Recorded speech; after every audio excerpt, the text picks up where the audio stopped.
Você vive com desequilíbrio mental? Sofre com caos emocional? Então vem comigo, que juntos eu vou te mostrar como superar todas essas dificuldades do seu dia a dia. Bem-vindas ao nosso canal, onde eu vou te ensinar a como superar todo o caos emocional que rodeia a sua vida. Eu sou Andressa Brandalize, terapeuta, consteladora, familiar, sistêmica e estudiosa sobre a mente. O tema de hoje é traumas infantis e suas correntes invisíveis. Se inscreva no nosso canal para mais conteúdos como esse, curte, compartilha, comenta e envie esse vídeo para aquela pessoa que você sabe que ao ver esse vídeo vai conseguir se desacorrentar dos seus traumas emocionais.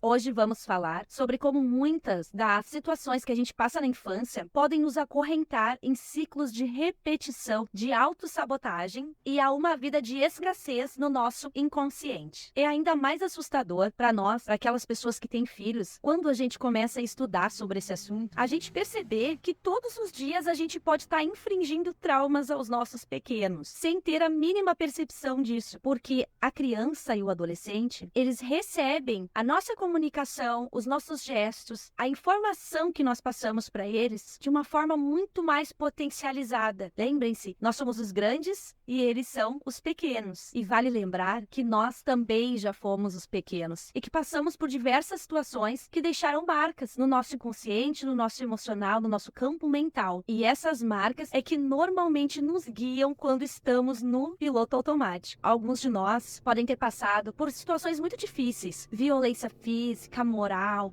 abandono, rejeição, abusos, mas mesmo aquelas pessoas que não viveram em situações extremas traumáticas, ainda assim guardam interpretações infantis da sua criança, que para ela, naquele momento, os fatos geraram um trauma, de forma a acorrentarem os seus corações e a atormentarem suas almas. Conforme nós vamos crescendo, o nosso cérebro vai guardando em uma espécie de arquivo as memórias que são menos utilizadas. Gosto de chamar esses arquivos de gavetas. É como se fosse um grande armário cheio de gavetas. Chamo de gavetas das memórias. As memórias que são menos utilizadas, elas vão ficando arquivadas para baixo, então vão ficando lá no fundinho do nosso inconsciente, a gente vai ficando no esquecimento, elas vão ficando lá, tipo, não me lembro disso, não me lembro daquilo. Essas são as memórias menos usadas. As memórias mais usadas, os fatos mais usados, eles ficam mais latentes, então a gente consegue trazer para o nosso consciente com muito mais facilidade. Essas memórias que são menos utilizadas e ficam guardadas lá no fundinho do nosso inconsciente, elas podem ser despertadas, ou seja, elas ficam adormecidas, como se elas não existissem, até que um fato vem e desperta elas. Ou seja, pode ser um evento traumático, um evento de forte impacto emocional, ou pode ser até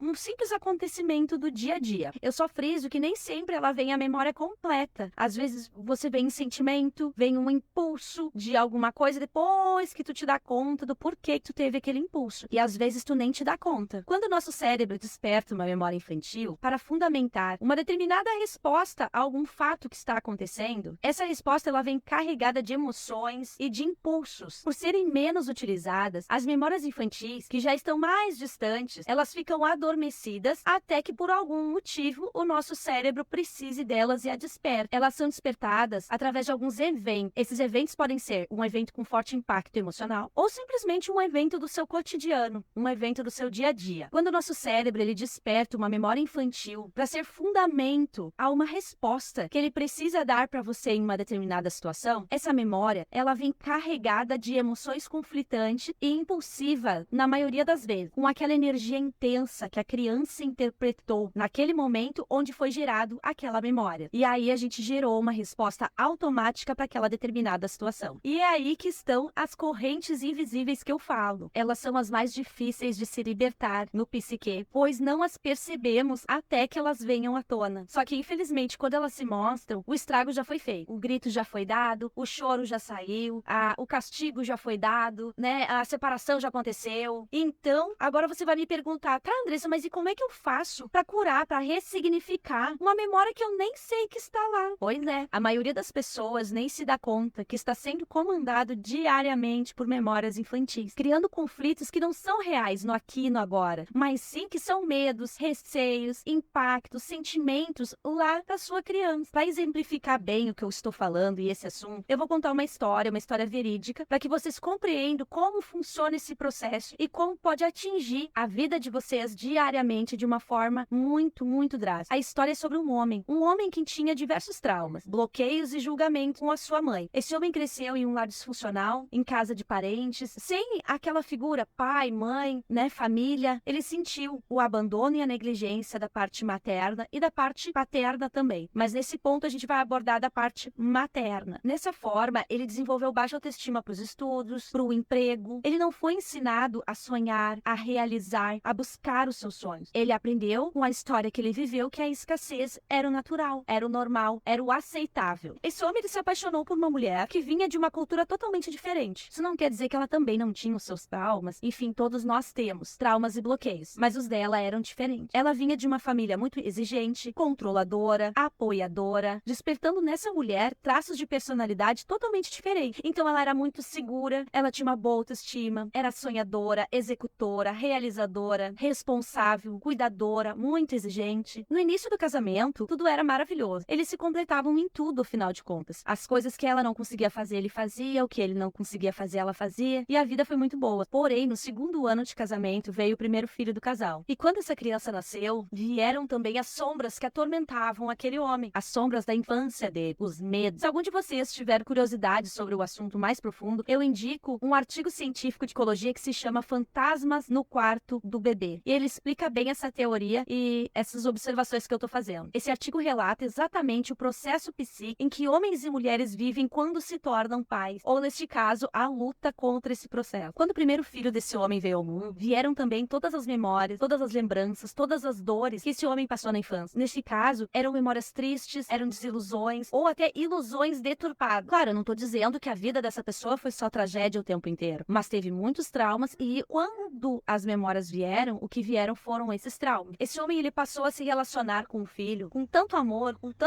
que na verdade era o amor que ele queria ter recebido. E aos poucos ele passou a ignorar os pedidos da sua esposa com relação à criança, ou seja, as opiniões. Afinal de contas, um pai e uma mãe, cada um faz uma parte na educação, é para complementar. Então, isso começou a ser ignorado nesse caso. Era só a observação dele que valia. Inconscientemente, com o passar do tempo, ele passou a começar a cuidar dessa criança como se ele estivesse cuidando da criança dele ferida. Então, com o tempo, ele parou inclusive de perceber as necessidades reais do filho, porque ali ele se conectava, era com a criança dele. Não era o filho dele que estava ali, um outro ser. Não, ele se relacionava como se fosse ele mesmo. Isso tudo processo inconsciente. A esposa que trabalhava, estudava e desenvolvia vários projetos, aos poucos começou a se afastar, porque tudo que era feito do gosto da criança era feito por ele, tudo que ela tentava adicionar, né, na vida, compartilhar, contribuir como mãe, era ignorado. E aí ela, pelas questões dela também, aos poucos começou a se afastar. O pai aos poucos foi ignorando as questões de individualização da criança, como por exemplo,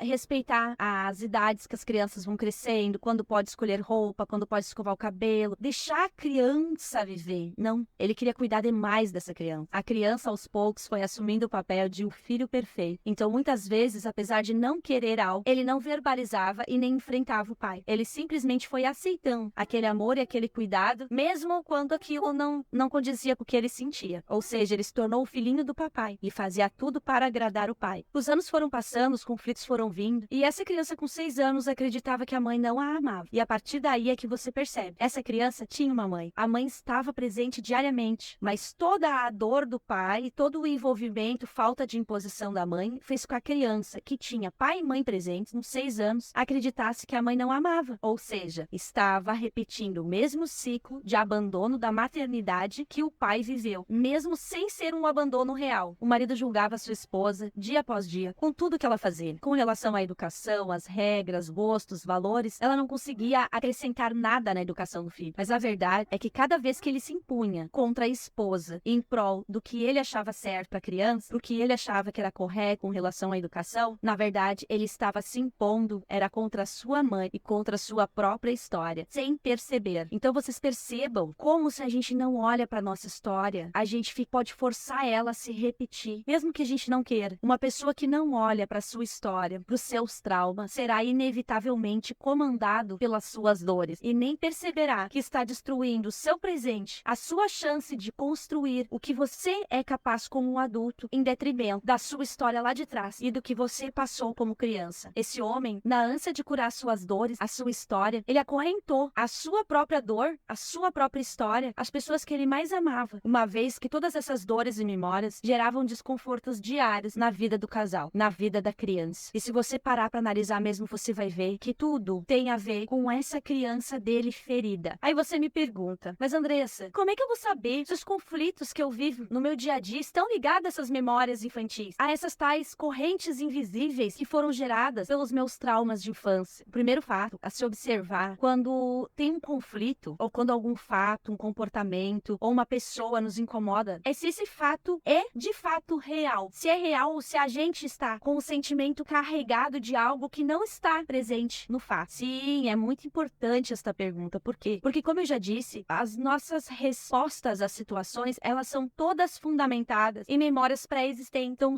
para você saber se essa memória que fundamentou a resposta a determinado fato, um sentimento em você, você precisa perceber se ela está carregada de emoção ou se o fato realmente é um fato que tem uma desabonância neste tamanho. Sim, essa pergunta é essencial, pois, como eu já disse, os nossos pensamentos, a criação dos nossos pensamentos são todos fundamentados em memórias pré-existentes, ou seja, memórias do passado. E o que nós temos lá no passado? Nós temos os nossos traumas infantis. Então, quando a resposta a determinado fato vem carregado de julgamento, de convicções, de emoções exacerbadas, exageradas, pode ter certeza que o teu cérebro pegou uma memória traumática infantil para fundamentar a tua resposta para essa determinada situação. Pode ter certeza que tem mais coisa aí do que somente o fato real. Então, quando você se perceber e notar que a sua reação foi desproporcional, mesmo que essa desproporção seja sutil, pode ter certeza, teu cérebro usou dados corrompidos para fundamentar essa resposta. Ou seja, usou memórias traumáticas para embasar uma resposta que provavelmente você já fez dessa mesma forma e já deu desse mesmo jeito, porque você tem usado ela de forma automática. Então, você tem acreditado que essa é a sua verdade. Conflitos recorrentes, eles vêm cheios de julgamento. E os julgamentos são diretamente ligados às crenças e às memórias infantis. Por quê? Porque as crenças, lembre, as crenças são